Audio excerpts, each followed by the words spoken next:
태양계의 모든 행성들이 천천히 줄지어섭니다. 수성, 금성, 지구, 화성, 목성, 토성, 그리고 해왕성이 직선으로 늘어서려는 순간이에요. 행성의 퍼레이드라고 불리는 이런 사건은 176년에 한 번 일어납니다. 이런 일이 마지막으로 있었던 때는 거의 40년 전이었습니다. 이 모든 행성을 한 번에 탐험할 수 있는 좋은 기회였죠. 1977년 8월 20일 수천 명의 사람들이 나사의 케네디 우주센터 밖에 모였습니다. 역사상 가장 야심차고 먼 우주를 향한 임무의 발사를 지켜보기 위해서였어요. 5, 4, 3, 2, 1, 점화! 발사 로켓 타이탄은 지구에서 이륙하여 대기를 떠났습니다. 로켓이 우주공간에 도착하자마자 탐사선 보이저 2호를 발사했고 보이저 2호는 여행을 시작했습니다.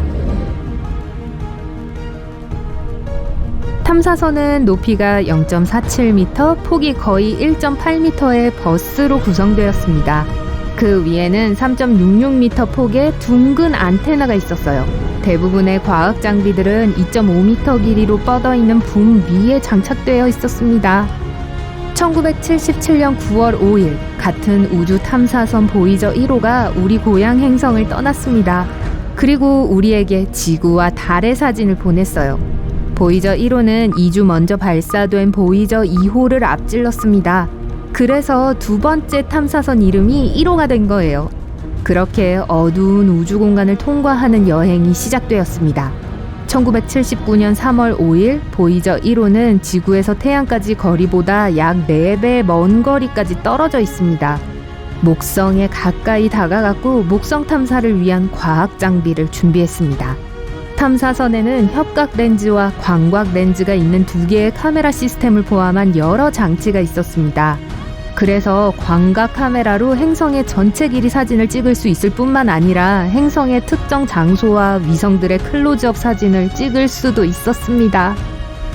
탐사선은 또한 각 행성의 대기 구성, 무게, 중력장을 측정하기 위한 전파 과학 시스템을 가지고 있었습니다. 적외선과 자외선 분광계는 사람의 눈에 보이지 않는 복사와 온도를 측정하는 데 도움을 줄 수 있습니다. 우주광선을 조사하기 위해 다양한 센서가 사용되었습니다. 보이저 1호는 지구 밖에서 처음으로 화산을 발견했습니다. 목성의 위성 2호에 있었어요. 용암을 끊임없이 내뿜는 수십 개의 활화산이 있습니다. 그러고 나서 탐사선은 대적점을 향해 카메라를 겨누었습니다. 그런 방식으로 사람들은 대적점이 목성 관측의 전체 역사에 걸쳐 멈춘 적이 없었던 거대한 사이클론 같은 폭풍이라는 것을 알게 되었습니다. 또한 번개가 지구 밖에서 발견된 것은 이번이 처음입니다. 눈에 보이지 않는 스펙트럼으로 보이저 1호는 2호가 목성을 위한 발전기처럼 작용한다는 것을 발견했습니다. 전하입자인 2호는 계속해서 가스 거성을 향해 날아갔습니다. 이 전류는 500만 암페어였어요. 곧 보이저 1호는 여행을 계속했습니다. 5개월 후 보이저 2호도 목성에 접근했습니다. 목성 주위에는 고리가 있습니다. 하지만 토성과는 달라요. 목성의 고리는 대부분 먼지로 이루어져 있습니다. 이 행성의 암석 위성들은 충돌했을 때 작은 파편으로 변했습니다. 서서히 이 잔해는 미세먼지로 변했습니다. 그러고 나서 보이저 2호는 유로파에 접근했습니다. 이 달은 얼음 지각으로 완전히 덮여 있습니다.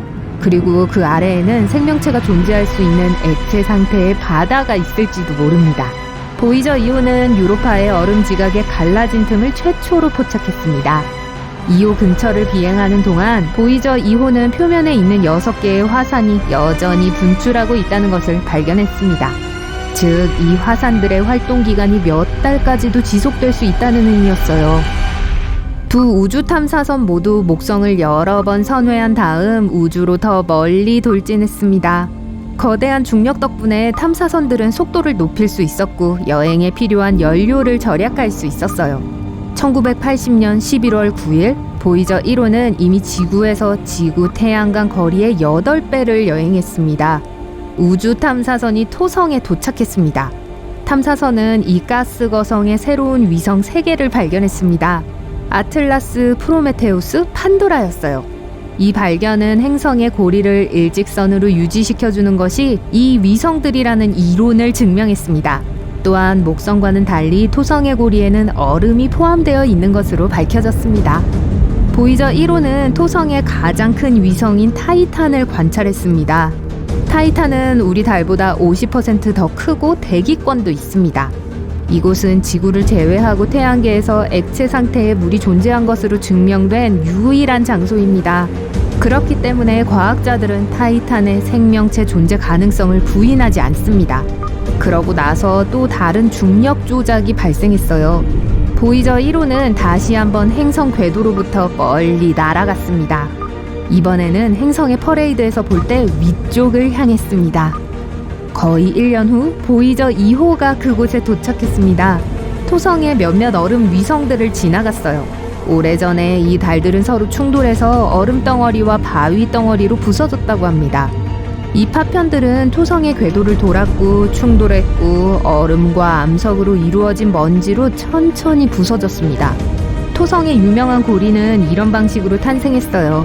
또 다른 중력 조작으로 보이저 2호는 다음 가스 거성을 향해 출발했습니다. 5년 후 지구와 태양 거리의 17배에 달하는 거리에 있는 목적지에 도착했습니다. 사상 처음으로 인간이 만든 물체가 천왕성에 접근했습니다. 보이저 2호는 천왕성에서 11개의 새로운 위성을 발견했습니다. 이 탐사선은 또한 천왕성이 태양계에서 가장 추운 행성이라는 것도 발견했어요. 그곳의 온도는 영하 213도입니다. 남극보다 4배나 더 추워요. 그 당시 딥스페이스 네트워크는 처음으로 지구에서 테스트되고 있었습니다. 지구 곳곳에 있는 전파 망원경의 네트워크죠. 망원경들은 극도로 멀리 있는 물체들과 의사소통을 하기 위해 하늘의 특정 지점을 겨냥합니다. 이 망원경들은 보이저 1호와 2호의 신호를 성공적으로 수신하고 있습니다.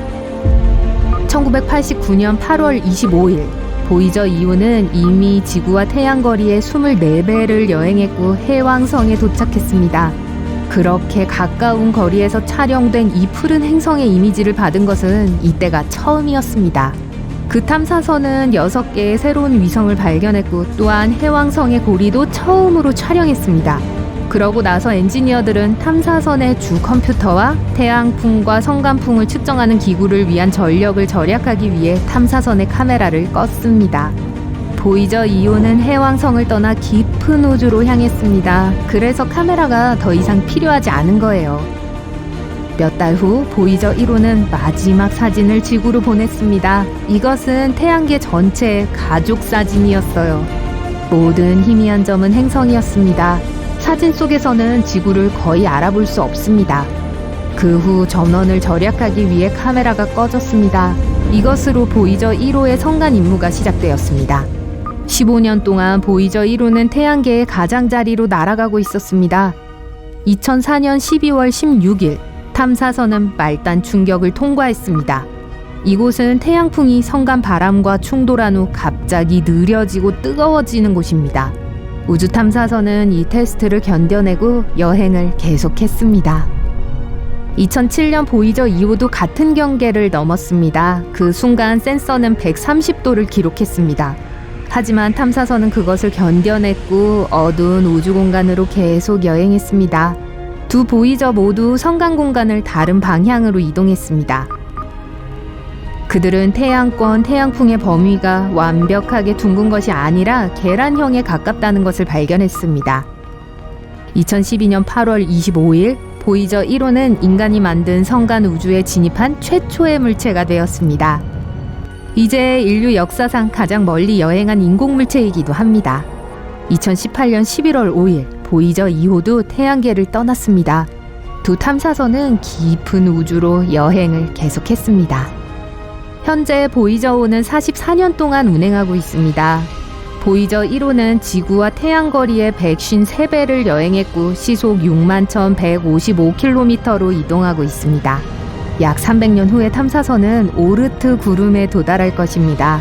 소행성과 얼음덩어리밖에 없는 태양계 주변의 가상의 지역이에요. 과학자들은 탐사선들이 앞으로 4만 년 안에 가장 가까운 별들에 도달할 것이라고 믿고 있습니다. 언젠가 보이저호는 이런 항생계에 진입하여 미지의 세계를 탐험할 것입니다. 그곳에 지구처럼 생긴 행성들이 있을지도 모릅니다. 탐사선들은 그곳에서 지적 문명을 발견할 수 있을지도 모릅니다. 이러한 목적을 위해 각각의 보이저에는 메시지가 적힌 골든 디스크가 있습니다. 디스크에는 115가지의 이미지가 있어요.